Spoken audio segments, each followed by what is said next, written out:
आता बाळानो मालकींनी काय काय जेव्हा वाढले ते तुम्हाला सांगतो. झणझणीत धपाटे, मासवड्या, गाईचं दही, ही झणझणीत हादग्याची फुलेच भाजी, ही ज्वारीची भाकर.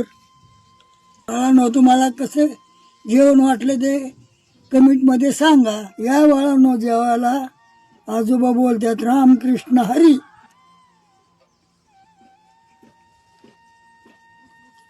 बाळानो हादग्याची भाजी फार खमंग लागते, ह्या दिवसातच खाय येते.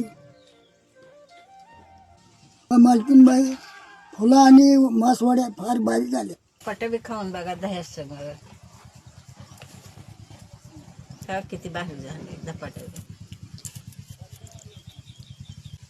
चांगले झाले धपाटे दही.